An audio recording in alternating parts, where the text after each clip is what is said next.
Olá, meus amigos, tudo bem? Eu sou Gustavo Eugênio do CGE Consultoria e hoje eu estou aqui para falar com vocês sobre a prova da OAB, a segunda fase da prova da OAB na matéria de Direito e Processo do Trabalho. Falarei com vocês aqui, iniciarei aqui uma série de vídeos falando sobre a prova da segunda fase, começando com a peça, com a petição que foi pedida pelo examinador da FGV, da prova da OAB, e depois eu falarei sobre as questões que foram pedidas. Pessoal, a prova da OAB, como eu disse nos vídeos anteriores, ela foi muito puxada, ela foi uma prova muito forte, no meu entendimento, tanto a primeira fase como atualmente nessa agora, a segunda fase da parte de Direito do Trabalho, eu entendo como uma prova difícil, eu entendo como uma peça difícil, principalmente a peça em si, ela não tem nada de diferente de todas aquelas questões que nós já conhecemos, de todas aquelas questões que nós já abordamos aqui em vídeos anteriores. Mas a grande questão dessa peça é que é uma peça longa, uma peça pesada, com vários pedidos na petição inicial e certamente várias teses defensivas para que o advogado da reclamada impugne. É por essa razão que muitas vezes a contestação, que é uma das grandes peças que cai na prova da segunda fase da OAB trabalhista, ela tem essa dificuldade, porque o aluno, o examinando, ele terá que rebater ponto a ponto ali, seja através inicialmente das preliminares e depois no mérito propriamente dito.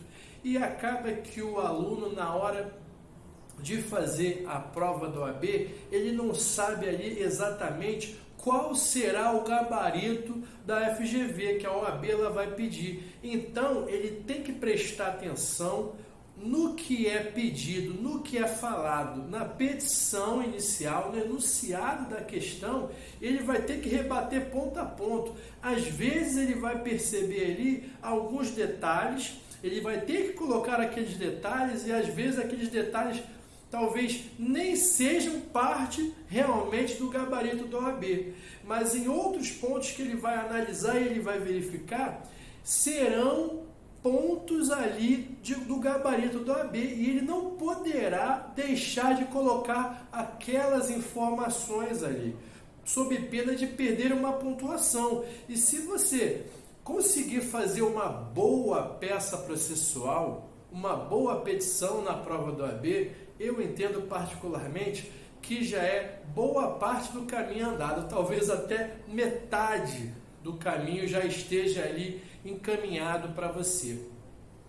Antes de mais nada, meus amigos, quando nós conversamos sobre petição, conversamos sobre peças, eu costumo dizer que, em regra, as petições elas não têm tanta dificuldade, né? A partir do dia a dia que o aluno ele participa de uma aula de prática jurídica, quando ele já está estagiando e depois quando ele começa a advogar, no meu entendimento, ele começa a perceber que as petições, em regra, elas são repetidas, elas têm a mesma formatação, elas são bem repetidas. O que vai sempre mudar é o mérito ali daquela petição, seja inicial, seja recurso, ou seja uma contestação, e algumas características da formatação de cada peça. A inicial é de um jeito, a contestação é de outro, o recurso ele é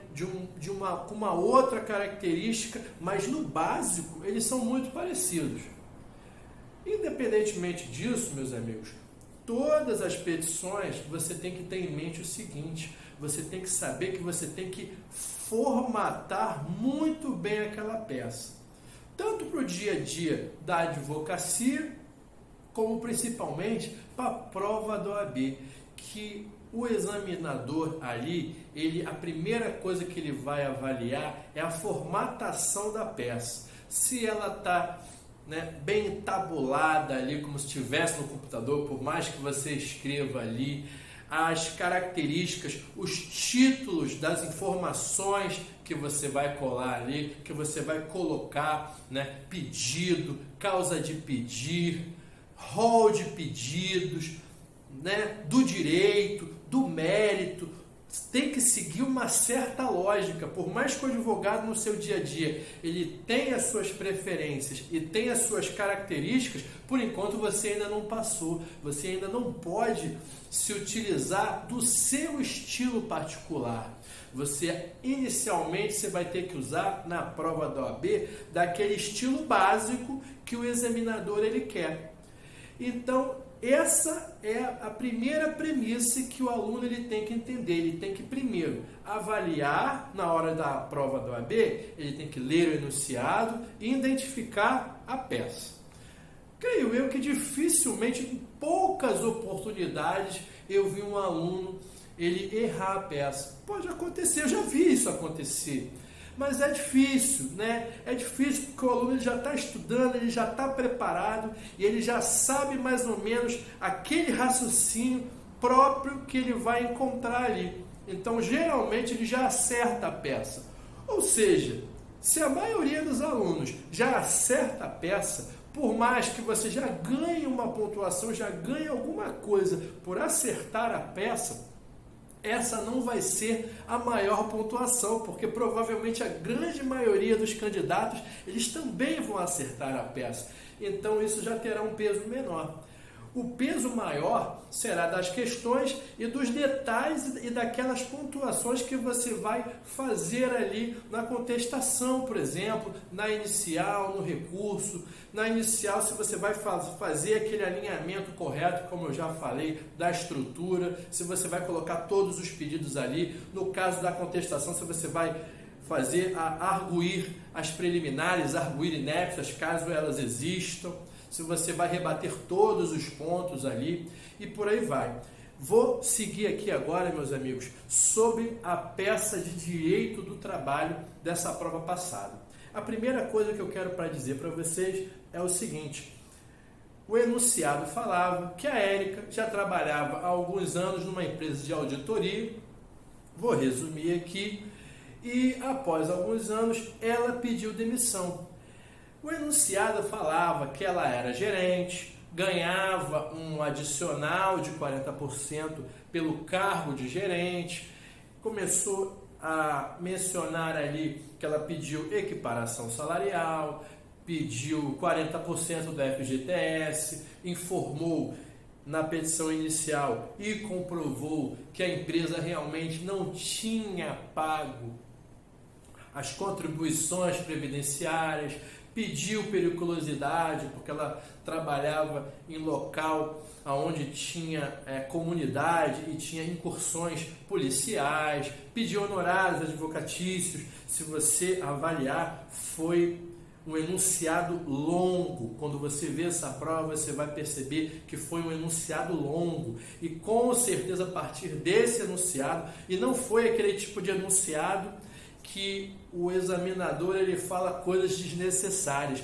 Quase todos os pontos ou todos os pontos que o examinador colocou no enunciado seriam objeto de contestação ou foram objeto de contestação. Não à toa, eu particularmente, eu achei 9 itens. Talvez encontre-se até mais itens que não aqueles que não estão no gabarito oficial da FGV, mas só numa rápida olhada eu detectei 9 itens que o examinando ele teria que rebater. Então não foi uma peça tão simples assim.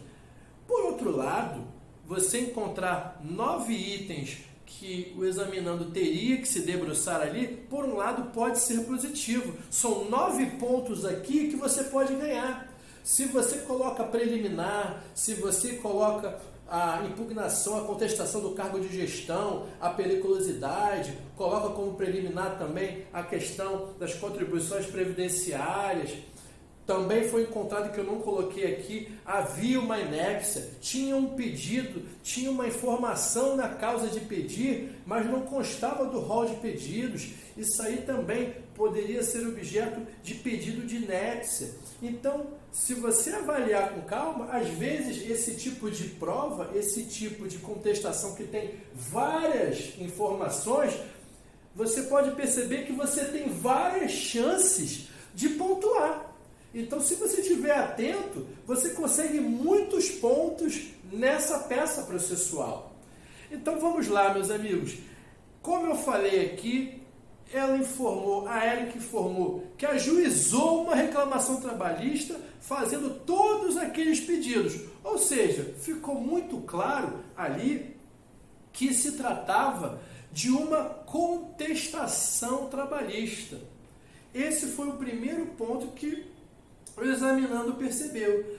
Tinha que elaborar uma contestação trabalhista. Agora você, quando vai fazer, você vai elaborar a peça contestatória, elaborar a contestação naqueles moldes, naquele modelo padrão, né, de espaçamento, e você ia direcionar essa contestação à 200ª Vara do Trabalho de São Paulo, onde tramitava o processo. Você vai colocar o número do processo, você vai colocar que você, empresa de auditoria SA, reclamada, nos autos da reclamação trabalhista, em que é movida por Érica, tal, né? Você, além do endereçamento, você vai fazer a qualificação das partes, né? Com base na procuração, nos termos do artigo 847 da CLT, você pode colocar isso e deve colocar, talvez isso seja até o gabarito da prova, porque a contestação na CLT, ela encontra a previsão no artigo 847 da CLT. Eu, particularmente, eu gosto até de seguir, além da CLT, como eu já disse para vocês, eu sigo muito o Código de Processo Civil, porque a regra processual básica, ela sempre terá origem no Código de Processo Civil. Ou seja, além de você seguir o artigo 847 da CLT, você tem que ir lá no CPC e seguir o artigo 335 e seguinte. Por exemplo, ali no 335, fala que o réu ele tem um prazo de 15 dias para oferecer a sua defesa, oferecer a sua contestação. Seguindo ali um outro princípio muito importante, meus amigos, no artigo 336 do CPC, ele fala do princípio da eventualidade. Qual é o princípio da eventualidade, meus amigos? O réu deverá alegar na defesa toda a sua matéria de defesa. Ou seja, tudo que o autor falou na inicial, ele tem que rebater na contestação. Ele não vai ter outro momento para falar. O momento é aquele. Se ele não falar, o juiz vai entender que são verdadeiros os fatos alegados pelo autor. Da mesma forma que ele não juntasse a contestação. A partir daí, antes de você iniciar a contestação propriamente dita, antes de você ir para o mérito, você vai arguir as preliminares da contestação, as chamadas defesas indiretas. Porque, meus amigos, vocês devem saber muito bem que existe defesa direta, que é a defesa do mérito propriamente dita, e a defesa indireta, que são as preliminares. E era a partir dessas preliminares, meus amigos, que você já encontrava a primeira preliminar que você tinha que ter colocado aqui, ó. A incompetência material relativa ao pedido de contribuições previdenciárias. Como eu conversei com vocês, a Érica ela informou que a empresa não realizou as devidas contribuições previdenciárias e ela pediu que isso fosse regularizado aqui na Justiça do Trabalho. Ela deve ter se equivocado, ela deve ter olhado o artigo 114, ela não, o advogado ele deve ter olhado o artigo 114 da Constituição da República, que fala que a competência da Justiça do Trabalho executar as contribuições previdenciárias. Mas não foi isso que o Constituinte originário quis dizer, meus amigos, não foi isso que ele falou. Ele falou que das sentenças e dos acordos, a Justiça do Trabalho compete executar as contribuições previdenciárias ligadas ao INSS, a favor do INSS, não a favor do reclamante. A partir disso, eu quero deixar claro que essas contribuições previdenciárias não vão ser pedidas pela Érica na Justiça do Trabalho. A Justiça do Trabalho não é competente para essa matéria. Então, além disso, você teria que contestar esse pedido com base na súmula 53 e na súmula 368. Súmula 53, súmula vinculante do STF. Quando você olhasse no seu VADMECUM, no seu código, provavelmente você já ia direto para o artigo 114 do STF. E provavelmente ele já te levaria para aquela remissão da súmula vinculante 53 e também para a súmula do TST 368, inciso 1. A primeira coisa que você ia fazer seria isso, arguir as preliminares, defesa indireta. Ia verificar se existiria outras preliminares. Ultrapassado isso, você ia para o mérito, mas você já chegaria iniciando na prejudicial de mérito. Um outro ponto ali que você sempre tem que verificar é se há prescrição naquela reclamação trabalhista. Você vai avaliar se há a prescrição bienal e se há a prescrição quinquenal, a prescrição parcial. No caso, não havia prescrição bienal, porque assim que ela pediu demissão, ela praticamente logo depois ela já ajuizou a ação. Você olha, você vai avaliar, mas aí no caso não havia prescrição bienal, mas havia prescrição quinquenal, porque ali ela ajuizou a ação em 2020 e ela já tinha um contrato de trabalho longo. Então, o advogado, na prejudicial de mérito, antes de falar do mérito, ele vai colocar uma prejudicial do mérito da prescrição quinquenal. Ele vai pedir ao juiz que o juiz decrete a prescrição sobre aqueles pedidos anteriores a 5 anos do ajuizamento da ação. Se ela entrou em 2020, no caso em março, por exemplo, de 2020, são 5 anos para trás. Então, os 5 anos anteriores, que seriam provavelmente em março de 2015, nesse caso, nesse exemplo que eu falei aqui para vocês, se ela ajuizou em março de 2020, tem que retroagir 5 anos a março de 2015. Então, os períodos anteriores a março de 2015 já estão prescritos. Esse era o segundo ponto que você ia falar. A partir daí, meus amigos, você já iria para o mérito propriamente dito. O primeiro ponto que ela falou ali, ela pediu horas extras. Pois é, ela pediu horas extras. Só que você percebeu o seguinte, por mais que ela tenha pedido horas extras, no enunciado da prova, foi informado para nós que ela exercia um cargo de gerência desde o início do seu contrato de trabalho e, inclusive, recebia uma gratificação de função de mais de 40%.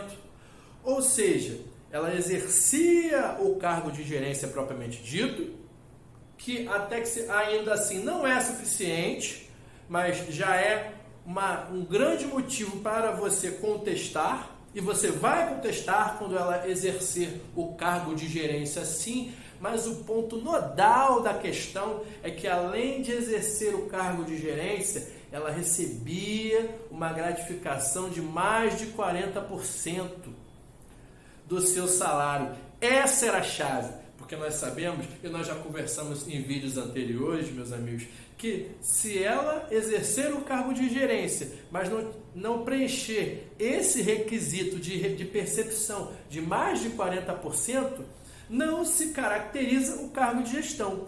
No caso dela, se caracterizou o cargo de gestão, porque ela recebia gratificação de 40%. com base no artigo 62, inciso 2 da CLT. Logo, não cabia as horas extraordinárias. Tudo bem? Um outro ponto que eu quero conversar com vocês, meus amigos, é sobre o pedido dela de multa de 40% do FGTS.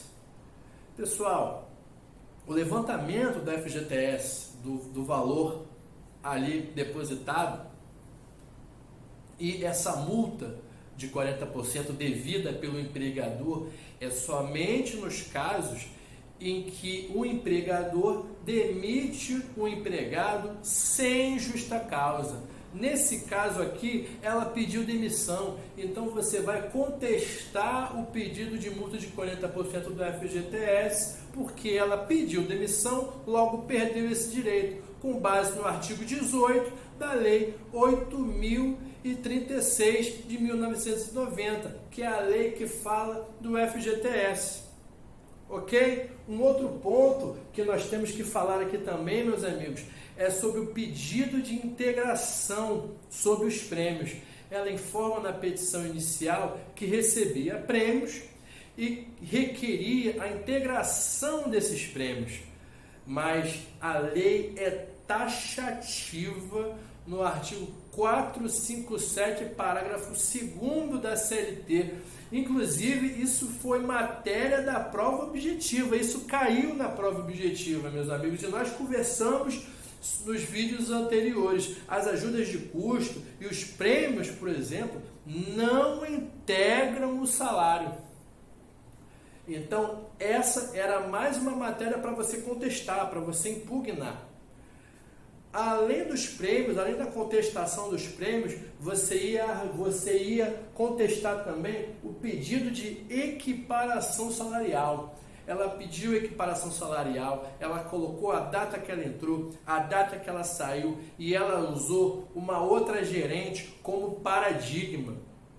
E o examinador, no enunciado da questão, coloca a informação que essa paradigma, ela já exercia essa função gerencial há mais de 2 anos.